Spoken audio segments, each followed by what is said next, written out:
John Delarose here, the leading Hispanic voice in science fiction. I'm coming at you live outside the Taylor Swift concert in Santa Clara, California. I was at the concert all evening monitoring the situation with my crack team of reporters, helping out, letting me know what's going on with the situation. And yeah, this is an emergency broadcast. I'm in the middle of trying to walk to my car. I'm kind of going against the grain because I parked on a different spot than most people because that's just where we ended up parking. So I'm going against the grain of the crowd here, as you can see, at the Taylor Swift concert.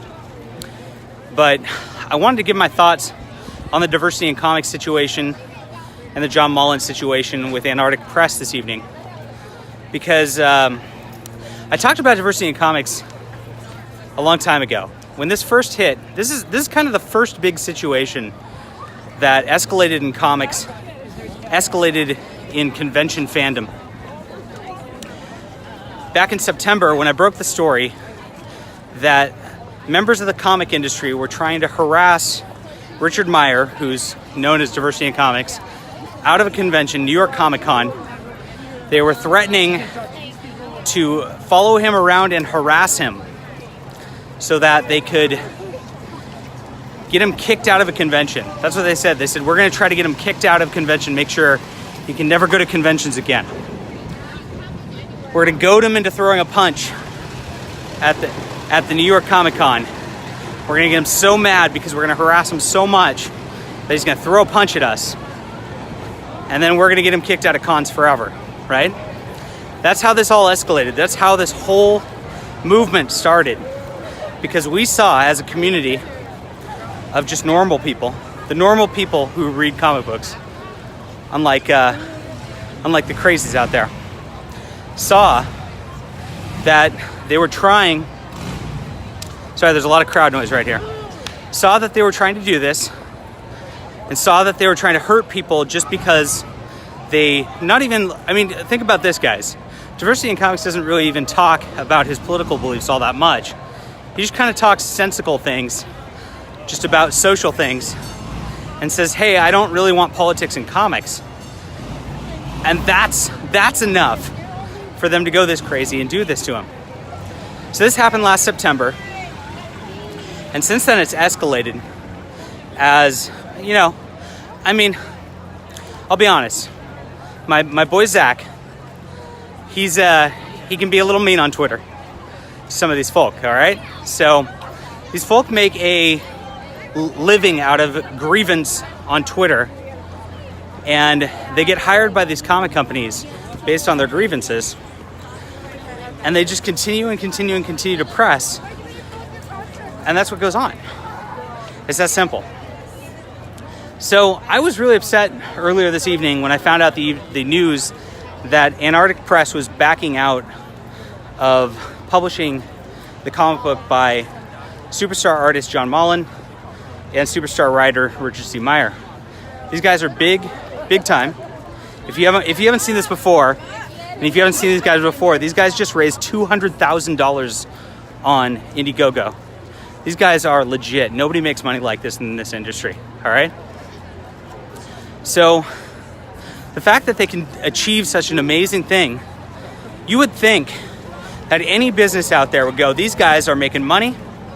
These guys you might have never heard of them, but you know what? John Mullen was on cable before. Diversity in Comics has one of the biggest YouTube channels out there. This is a big deal. So these guys are consummate professionals in what they do. And if I had a publishing company right now, my first thing I'd do is I'd reach out to these guys and be like, I'm publishing you guys right away. What will it take? Because it's just about business. Here's the thing about business. You don't have to like people to do business with people. You don't have to agree with their political stances in order to do business with people. If there's a product and it's good, and if there's a demand for that product, you want to do business with these people. That's how it goes. And that is really I'm getting lost here. Like I said, I'm emergency broadcasting at the Taylor Swift concert right here, so it's kind of kind of a weird thing. I'm trying to find my car. I parked about a half an hour away. This is a nutty situation where I'm broadcasting. But there's thousands of people around me right here. So, as a businessman, I know this. I do business with lots of people I don't like. It doesn't matter. Why am I at a Swift show? What kind of question is that? Why wouldn't I be at a Swift show? Right? That's the real question. Anyway, Taylor Swift is a goddess. Because he's got big reputation. Big reputation. You hear that? Yeah. Ooh, you and me. So I got a big reputation myself. So anyway, it's bizarre to me how the comic industry and the publishing industry, it's kind of the same thing. You got comics and publishing, and they both care more about just minor squabbles with a couple industry professionals than they do about actually doing business. And that's just mind-boggling to me. If I was in a situation where I had thousands of dollars on the table, there is no way I would let any sort of squabble, either professional or political, get in the way of that. I mean, it just doesn't make any sense. So, what I saw immediately with Antarctic Press, I watched a little bit of Richard's live stream tonight, where he was talking about how the Antarctic Press guys are consummate professionals, good guys, and how I can't do too much. I mean, look, I got a crowd, right?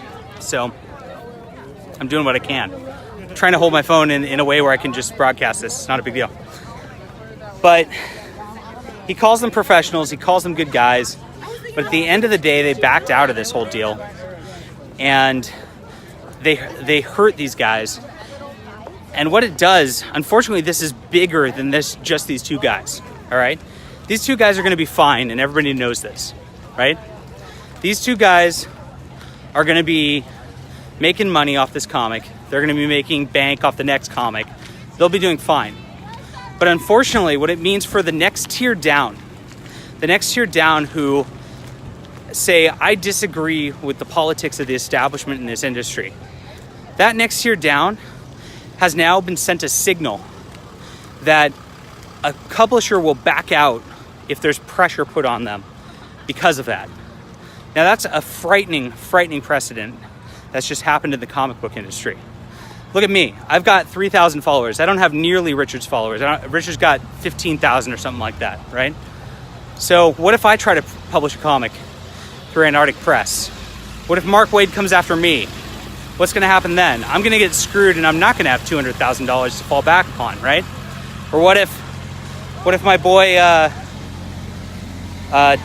Timothy Lim, who's doing the My Hero Macadamia, which just went into third printing at Antarctic Press. What if they put pressure on Timothy at this point because they don't like his politics, right? So once that happens, the precedent is set that an angry mob of professionals can go around to any publisher in the industry and just say, you know what, we're gonna torch you if you publish these guys, and they'll acquiesce to that. That sends such a big signal that is very dangerous. It's very dangerous for free speech. It's very dangerous for the arts. Because think about this, up the chain, what does it mean about what you're allowed to write, what you're allowed to draw for Marvel Comics, what you're allowed to draw for IDW, what you're allowed to draw for Boom? Artists are now going to see this, and anybody who is, moderate to write, because John Mullen and Richard are not, they're not extreme guys. These are like moderate guys, right? I'm kind of, I'm an extreme guy. I'm like way on the right? But these guys are not there. And they're getting hated out to this degree that even a small press like Antarctic is subject to what people in the industry want to do. It's just very scary for ideas. It's very scary for artists. And I think it sets a bad precedent. Now, I totally understand the issue of not wanting to be harassed by all these employees and the SJWs. It's terrible. If you guys don't know who I am, I've been harassed by SJWs since about, October, November 2016. I was in the science fiction publishing industry, about to come out with my first book. I came out with my first book, And I wore a Trump hat on Facebook and night before election, because I'm saying, you know what, let's go out, let's do this. And my editor had her assistant come on and write me a nasty email saying I'll never work in this industry again. She wrote this nasty email saying, you're being unprofessional, people are watching this, people understand that you're being an extremist, blah, blah, blah, blah, blah, and you're never going to work in this industry again. You're never, what was it? You'll never get published in an anthology. That was her exact words. And I was like, whoa, this is crazy. And that, you know, I sat on that because at the time, I didn't have a following and I was scared. I had nobody. I had 200 followers on Twitter. My book was not out yet. It was available for pre-order. I'd maybe sold 200 copies, right? And so I'm just this new guy on the block, and I am so scared as to what's going on that I don't even know where I am right now. Right? Is this guy one of, yeah, you're blocked, buddy. Cool. Anyway, so I was so scared of what was going to go on with this because these were professionals in the industry who are respected. My editor was up for the Hugo Award at the time. You know, if she says I'm going to be blacklisted, I'm going to be blacklisted. The election happened. We won. We all won, right? Yeah, I am. So is most of the country. All right. And things only went crazier from there. So I was on a speaking sort of circuit at a convention called BayCon here in the Bay Area. It actually used to take place right here, outside the arena. There's a couple hotels over here. And I was removed from that speaking circuit because of this, because the lady who ran it got really mad at me. So after that, I kind of went into journalism, which is why you guys are watching me here right now. And you can kind of follow that on dillarose.com, or I'm also a writer for the Federalist. So that showed up. I went into I started researching into Marvel Comics and what Marvel Comics was doing over there around, I think my article came out April, May last year. And I saw the rampant discrimination and problems that were going on. Yes, I'm actually in San Francisco, believe it or not. That's right. And that's why I decided that I actually have to write about this. I have to speak out. I have to help people that are being blacklisted while this is going on. And at that time, I met Chuck Dixon. Is Taylor Swift behind me? No. Somebody thinks you look like Taylor Swift on my live stream here. Oh no. All right. You're killing me right now. All right. I'm watching. I've got 100 people watching right now, guys. All right. This is what we got going. They think you look like Taylor Swift. Am I blonde? Because you're blonde. Yeah. It's because she's blonde, right? What? Do you live stream Yeah, daily. often? Yeah. Oh, okay. Yeah. So yeah. So it's embarrassing. It's not embarrassing. People like it. People like it. Watch all the hearts. People are liking it. See, people like it. They want to see all the blonde girls. So, all right. And the brunettes. And the brunette. We like brunettes too. you. We are. I'm a brunette. No, is this your chick? This is my wife. Yeah. Oh, wife. So, Thank you. Yeah. Yeah, she needs to be in That's your my live wife. stream. yeah. God. You know what? I get way more views No. if she was on the screen. Most of the time, I get way more views. So. All right. Get your hot, sexy wife in Right. your fucking live video. All right. Thank So you. the Taylor Swift fans demand. Do you want to talk a little bit? What do you want to talk about? I'm good. I'm good. You're good. Hi, friends. Get them involved. Good. I am so good on being on live. Yeah. Hello, Your crowd. wife is way better than you, by the way. Way better than Yes. me. Wow. Watch your wife in. I know my wife's Put her hot. on That's why I fucking- married her. Come on.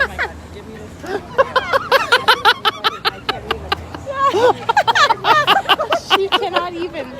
It's so good. Oh man. So good. What are we even talking about? I don't know. I don't remember what I was talking about. Chuck Dixon. Chuck Dixon. We were talking about Chuck Dixon, my boy.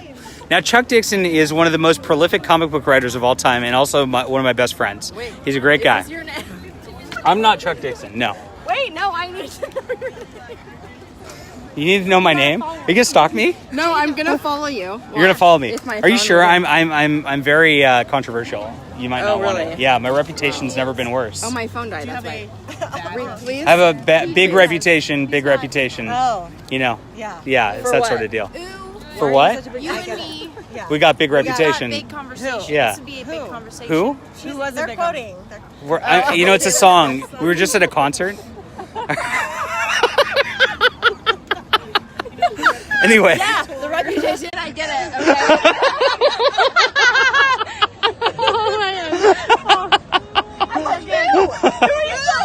All right. So the real deal is, I have no idea where we parked. Do you know where we parked? And like where we are? Oh, amazing, Exactly. amazing. All the way that side. So there's a problem with like the way this stadium is a terrible place, by the way. It is laid out. What are you adding me on? Do you want to add me? Are you on Insta? Are you on Facebook? Yeah, I'm on Facebook. Put me on. Do Instagram. I'm way less controversial on Instagram. But you're on Facebook right now. No, I'm on Periscope right now. It's called. No idea. It's owned by Twitter. It's just like a live streaming app. I'm losing viewers because you guys have got me derailed here. I'm sorry. Okay, go on. I'm just dying. Anyway. I love this. Anyway, I was talking about Chuck Dixon. So Chuck Dixon's really got screwed out of the industry over the last like 10, 15 years. And he's since become a good friend of mine. Great guy. Really, really good guy. And he told me, you know what? I've been blacklisted from the main publishers, even though I'm a bestseller. Right? So that happened. We're going to go this way. Nice meeting you, gals. Thank you. This is what happens when you're in a crowd and you're stopped at a stoplight. So he was blacklisted. Brett R. Smith, who actually is doing the colors for Diversity in Comics, and John Mullen's book, is also being blacklisted by the industry. Bye. Bye. Bye. See you. All right. And dude, it was a great show tonight, guys. You should have been here for real. So they've been blacklisted by the industry already, and they talked to me and opened up to me in private in a way that was like, wow, this is crazy that this is going on. This was way before this kind of became news on a level where everybody was watching this.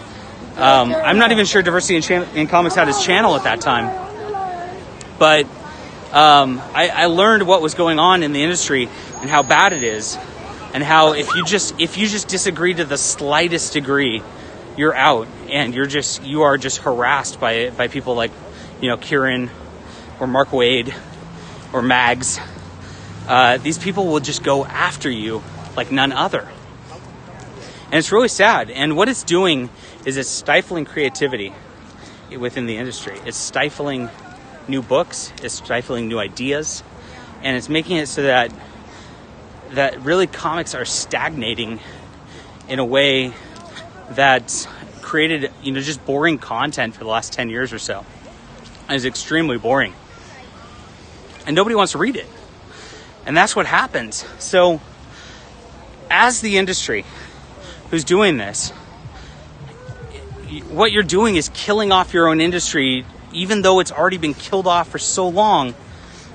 Think about this, guys. We're within 20 years of books selling in the hundreds of thousands and millions, because people were just so hungry for this content, so hungry for good stories and heroes and fun.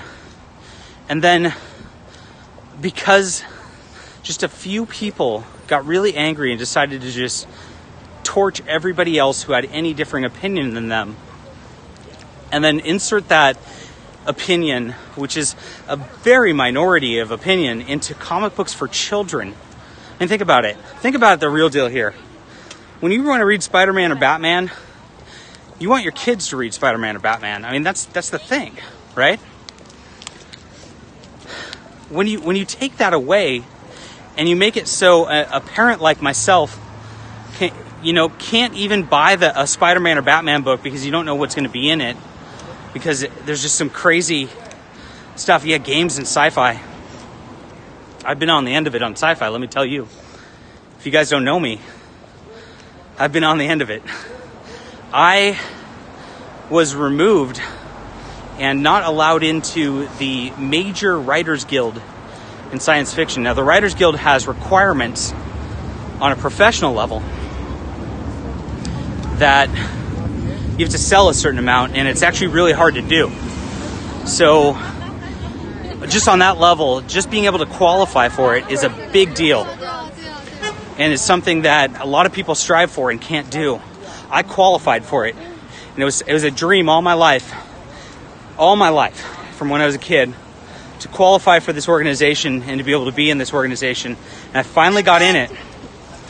And what I saw was that they're called the Science Fiction Writers of America, or SFWA.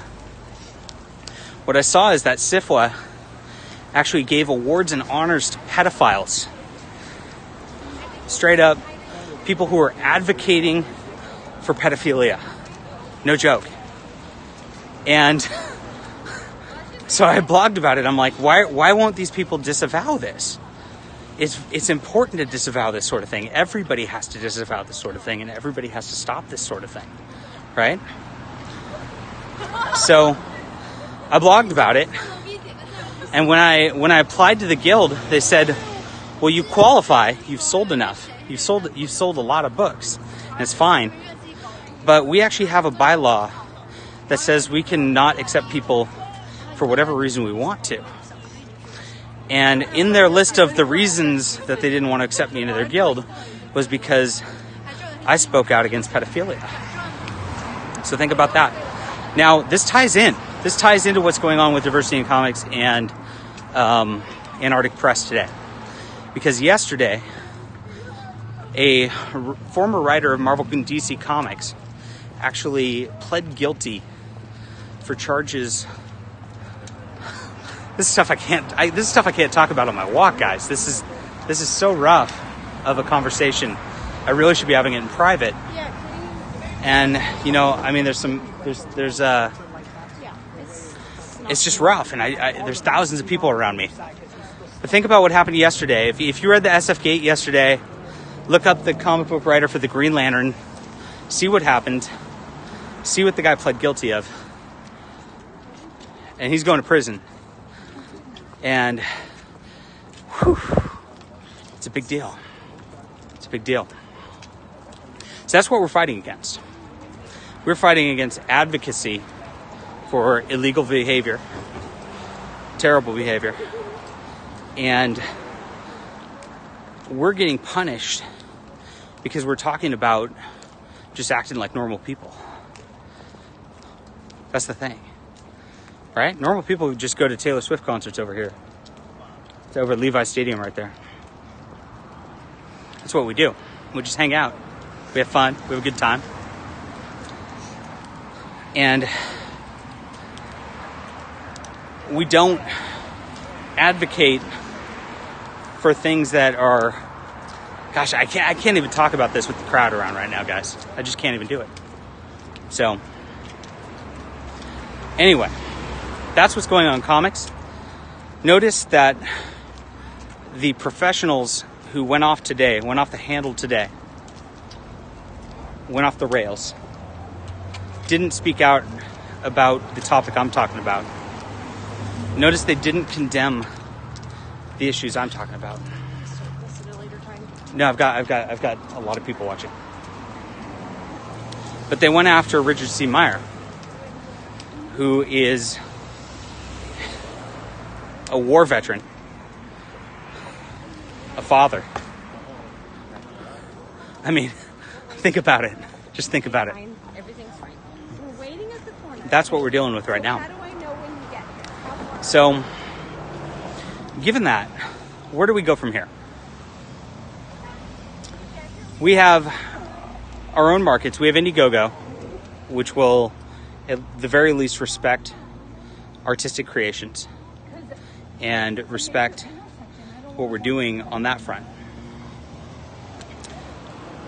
But I heard earlier today another issue that Stripe, which is the sort of payment service, that takes the credit cards on phones and things like that. Stripe actually banned the crowdfund website Freestarter and WeSearcher from being able to produce content because of their political views. So what we're going to see, I got to run across the street, guys.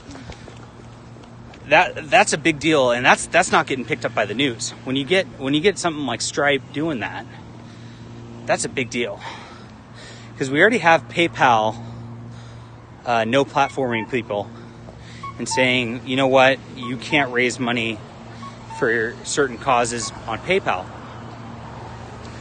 And we're frankly lucky that Indiegogo kept the project Jawbreakers comic by Richard C. Meyer and John Mullen alive. Because think about it. If you think that these guys went after Antarctic Press today, you know they emailed Indiegogo trying to get these guys deplatformed so that they couldn't raise money to produce the comic in the first place. And interestingly enough, Indiegogo stood strong. And they stood strong because money talks, right? But companies like Stripe and PayPal, which Indiegogo relies on, exactly, how long will Indiegogo be reliable? Since Stripe has now banned WeSearcher and Freestarter, I don't know. We know Kickstarter's not reliable. Kickstarter will take down projects just based on not liking creators or whatnot. But so far, Indiegogo seems a little bit better. And that's something to look out for in the future. So this move by Antarctic Press has big repercussions across different fields today.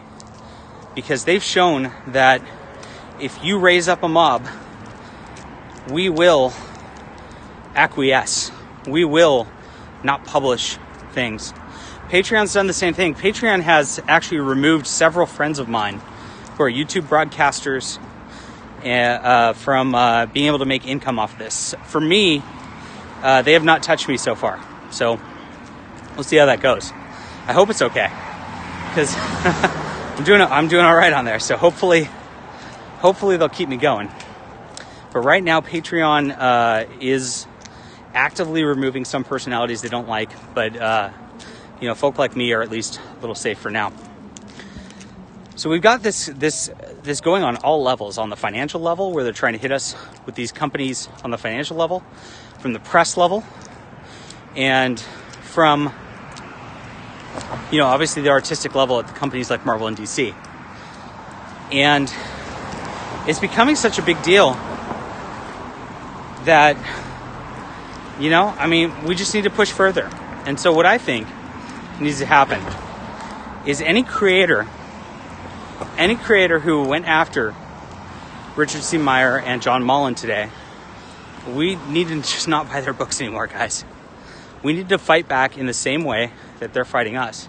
And not only that, but we actually need to speak out, and we need to email their editors and let them know that they are serial harassers. Call this in the email. Call it in the email. Call Mark Waid a serial harasser in an email to Marvel Comics. This is what they do to us. If that's what they want to do to us, this is what we need to do right back to them. And that's the only way this is going to stop. Because nobody stood up to this group for decades. And they think that they're invincible. They think they've got superpowers. And they think that they can control and dominate an industry. In reality, they're destroying an industry by making the sales go so low that nobody's buying anything anymore. And obviously, there's a big market for independent creations, which are fun, interesting, and have just a different viewpoint, like Jawbreakers. So we do need more nodes where we can coordinate fighting back. And right now, we have a problem, and part of it's our mindset as the way we are. Our mindset as creators is that we have a hyper individualist attitude, right? So I don't want to knock anybody, and so this is not my intention. I love Richard Meyer. I love John Mullen. So just think about this for a second. But Richard Meyer and John Mullen started their platform and started their book for Richard Meyer and John Mullen.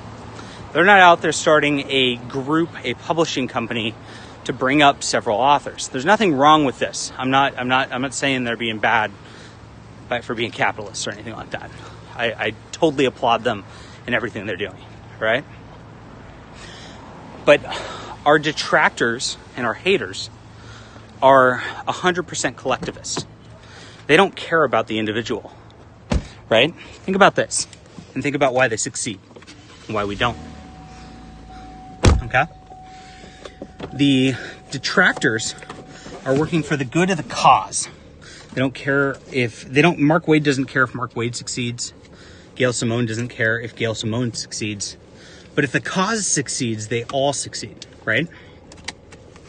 The difference on our end is Richard is after Richard's success right now. I'm after my success. I'll take it after that. I'm individualist too, okay? I'm after my success, right? I'm only trying to pump my brand up so that I can get my books published also. But we need to work harder as a community to lift each other up. So, and this really applies more because, Richard and John are superstars now, right? They're making $200,000. Vox Day, who made Alt Hero, made $200,000. These are superstars, all right? But what about the next tier down? So what's going on for my book, right? Yeah, the Kanye effect. I like that. That's a good term. We have to get better at being a community and at really 100% supporting each other. So, I try to do this. I use my blog a lot, to talk about these items like this. I also use my blog on every Friday. I say if somebody wants to come on and, talk about a topic like this and promote their book, I let them do that. And this is how the media works, guys. So when I'm writing, I wrote an article for the Federalist today. I haven't turned it in yet, so let's not talk too much about it. But I'm going to turn it in. And what I did is as a media guy, I put in quotes from 3 different authors who I want to promote because they're good people and they write good books, right? I want their platforms to grow, and therefore I'm going to give them a little quote in the Federalist, right, which gets, a couple 100,000 views, which then builds their brand and then makes them into a credible source for future things, right? All media works this way. The New York Times, if you look on the left, the New York Times props up Marvel Comics and DC Comics and they talk about it and they blog about it, etc. Then the next level of blogs down, they all do the same thing. And then what happens is the New York Times and the Washington Post source those next level blogs down and it goes on. So all of us need to really act more like the media and just really spread projects out there. So when Richard's got a comic like Jawbreakers coming out, the media is not going to talk about it, right? The next level at CBR or whatever is never going to mention it. And then the New York Times is never going to pick it up because the New York Times knows, that's stupid. But all these blogs, they're all blogs, guys. The New York Times is a blog. Okay? Let's get this going on. Let's get this straight. The New York Times is a blog and they need content. They need controversial content so that they can perpetuate their news cycle and get things going. If there's something going on in culture where they can create controversy in order to get clicks, they're going to do it, okay? So if we all have blogs, I have a blog that's getting, 1,000, 2,000 views a day. That's why I write about this stuff. And it doesn't start all at once. So don't think that you don't have power just because you start a blog and 2 people read it, okay? I was there. In 2014, 2015, I would get 2 to 10 blog clicks a day. I've been doing this for 3-4 years. Think about how long this takes, okay? It's delarose.com, it's my name. So, and then because of my blog, I started writing for the Federalist and I started writing for Milo Yiannopoulos. So, after a while, these sort of things compound and it's all about just being persistent and doing it on a day-to-day basis. But here's the reality if all of us get together and we all produce like 10, 20 blogs about a project and we say Jawbreakers is going to be the best freaking comic ever, and there's so many people hyped about this, it's going to be amazing. And if it's all over Twitter and we all post it and we all post it on Facebook and we all post it on our blogs, it's going to be such a success that the real media, I'm saying real media because all media is fake media, okay? They'll pick it up because we're all talking about it. Because once they see a critical mass of, it's a psychology thing, all right? There's a hard and fast. I'm a marketing background, by the way, so I came from the Haas School of Business at UC Berkeley, and even though Berkeley's kind of a weird communist thing, the Haas School of Business is really respected. It's one of the top business schools in the country, guys. So I've really had a background in this for a long time. My background's not, even though I'm, a very award-winning sci-fi author at this point, my background is in business first. So when you want to get something going for a marketing sort of thing, it takes seven points of impression is what it's called. 7 points of impression is the rule of thumb where you can get somebody to make a purchase or do something. So if they see it 7 times, they go, you know what? There's something going on that is big about this. And that happened a lot with our community and with the Jawbreakers comic. And it's because these guys are big deals. I mean, they're John Mullen's a big deal and Richard's a big deal. But on the next level down, we can create a whole industry that does this from a mid-tier level every single time. And if we start to do this, and if we start to push our dollars in this direction, and guys, push your dollars in the indie direction and stop buying Marvel and DC. Marvel and DC is just a scam, okay? It's a scam that's run for 40, 50 years, and it's just fan fiction writers like Dan Slott who just write bad fan fiction with heavy political agendas at this point. They're not something you actually love. It's your nostalgia is a lie in your head, okay? If you want good stories, we need to create new stories. It doesn't, these old characters don't matter anymore. That's the big deal. Yeah, never read Marvel or DC. It's over. I hate to say it's over. It's been, I got over it 10 years ago. But we need to promote these indie authors that are coming out with new stuff over and over and over again, right? And no, you shouldn't be surprised it's not being talked about in the comic news. The comic news is there. So CBR gets a special deal with Marvel and DC where the writers get advanced copies of the books and all this, and they get access to Dan Slott, and they get access to Mark Waid and whatever, and they get to talk to these guys, and they get to hang out with these guys, and they basically are paid that, and then they get to market them as a result. It's all a big circle. So Marvel has this set up so that they promote their books, and then they promote their books so that Marvel has this set up. And it just goes over and over and over again. And so they're not interested in new people. Now, it's a cartel, right? Because there's only two of them. It's a big two, right? You got to give it up, guys. I'm sorry. You got to give it up. They hate you. They literally hate you. And they don't respect you as a reader whatsoever. It's, bottom line. So what happens here is these companies have set this up for a long term. Here's the other thing they've set up for a long term. They've set it up intentionally for decades so that you are interested in Spider-Man. You love Spider-Man. I love Spider-Man, okay? I bought Spider-Man since I was a kid. I have my best comic in my collection is Amazing Spider-Man. I think it's number 12. It's either number 12 or number 15, and it's the first appearance of Kraven the Hunter. And I've got that, and that's yeah. All right? And I've got every issue from 200 to 700 or whatever it is. So I feel you. I feel you. I've been there, okay? But they set it up intentionally so that, David Michelini's going to write Spider-Man, but you don't care if David Michelini's writing Spider-Man. You love Spider-Man. So when David Michelini gets so popular that he costs a lot of money, we're just going to take him off the book real quick because, I don't want to pay him $40,000 a year. I can pay this guy Tom DeFalco $35,000 a year, and it doesn't matter. So David's going to move on. Well, David moves on, and David's got nowhere to go because Marvel set it up so they've got so many books on the stands that you're only buying Marvel comics. So David just kind of rides off to the sunset. He can't make more money. He's just screwed.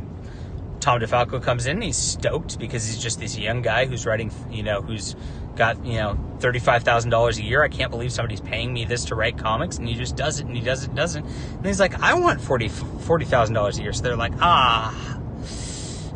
Tom, that's rough. We're going to hire this new guy to do this instead, and you're going to ride off into the sunset, and that's what's going to happen. And they let this happen for like 40, 50 years, where you didn't care about the writer. Now think about this. The writer is the person who really makes a character something that you love, and a character something that you care about.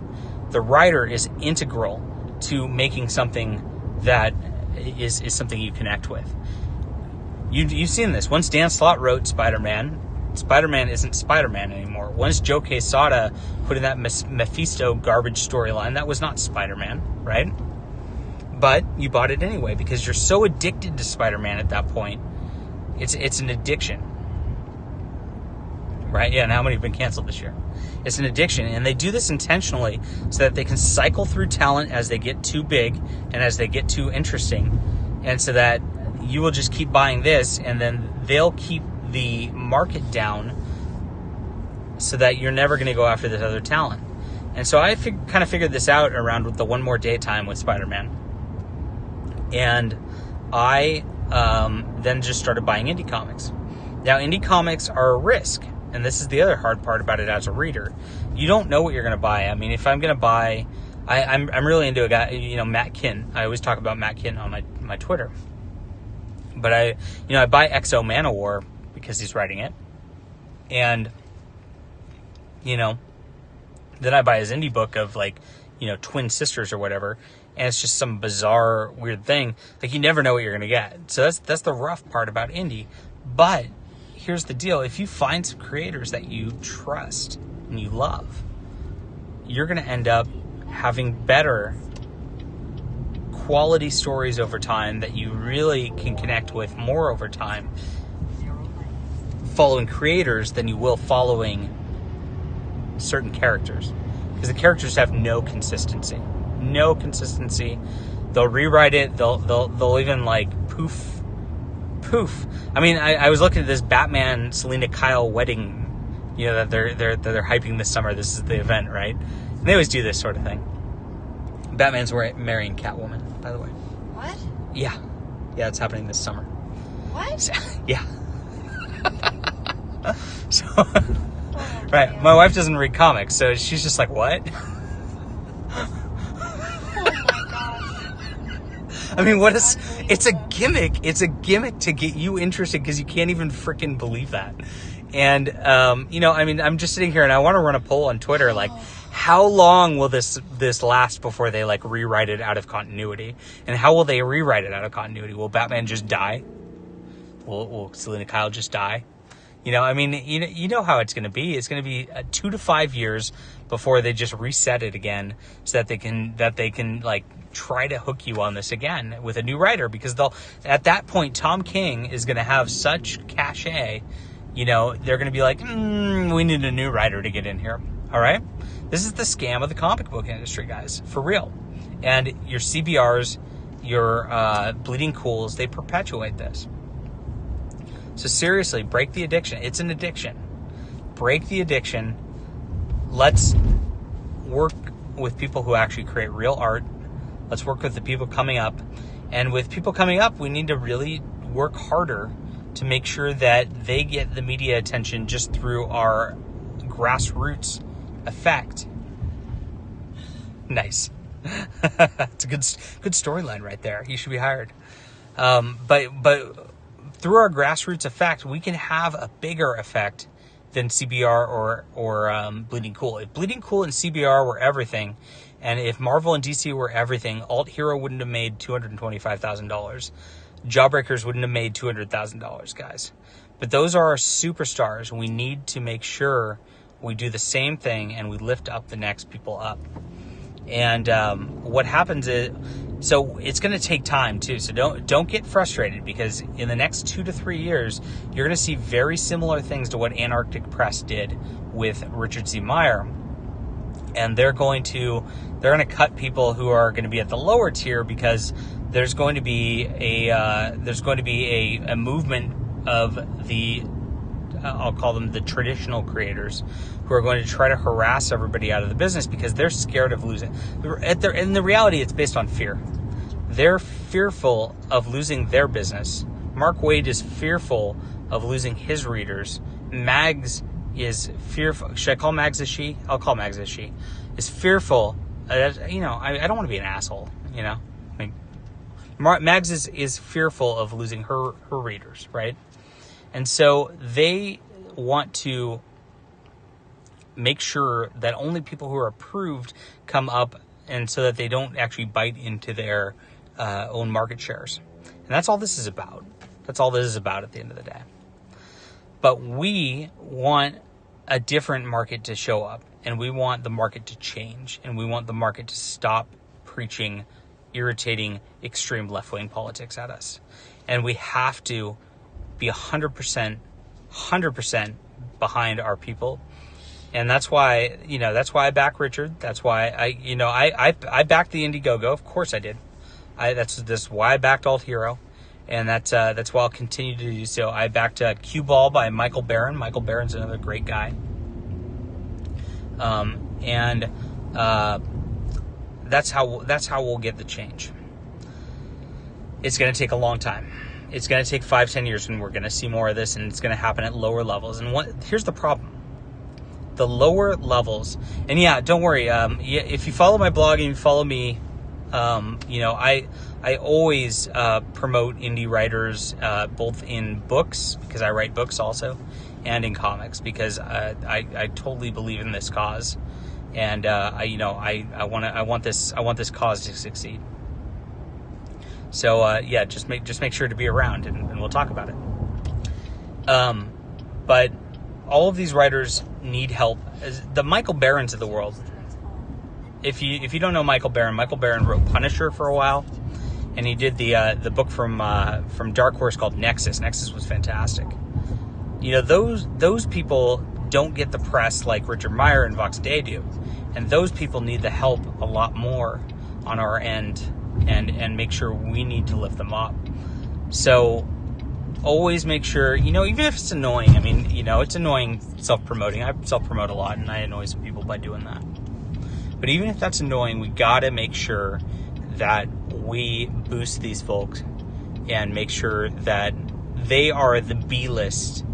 The B-list, what's the B-list in Marvel terms, right? It's Runaways or whatever. We have to prop up a B-list of our own to compete with that, because most of our complaints are actually about the B-list books more than like the A-list event books, because the A-list event books, they do be a little more careful about in terms of what they do, and for that, because they know they have a mass audience appeal.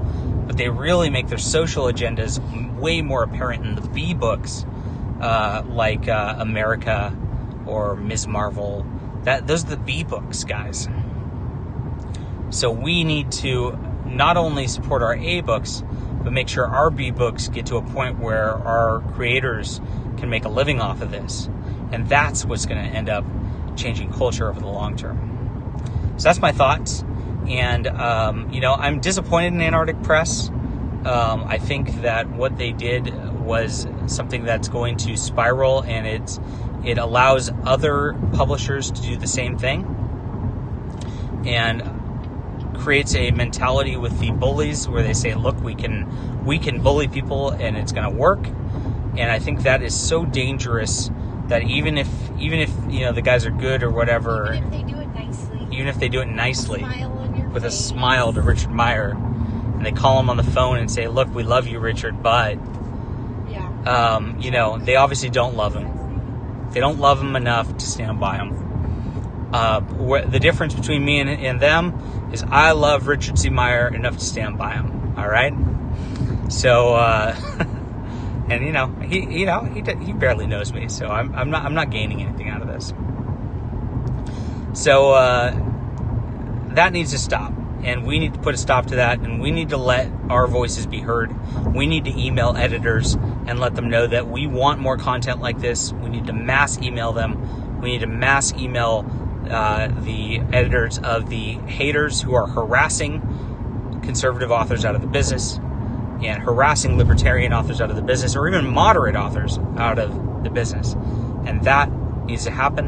And then we need to support our let's call them B and C list authors who are trying to make a living at this and are going to be blacklisted from day one. So thank you all for tuning in. I hope that was fun and helpful.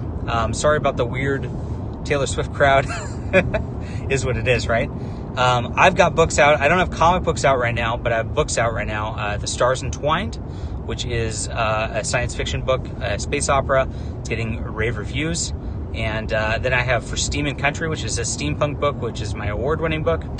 And I'll have my comic book out later this year, which is The Ember War, and it's an adaptation of Richard Fox's military science fiction series. It's going to be awesome. My artist is Jethro Morales, who did The Green Hornet and Deja Thoris for Dynamite. And so, we're on our way up, and we're going to keep creating, and we're going to keep making this movement happen. Have a good night.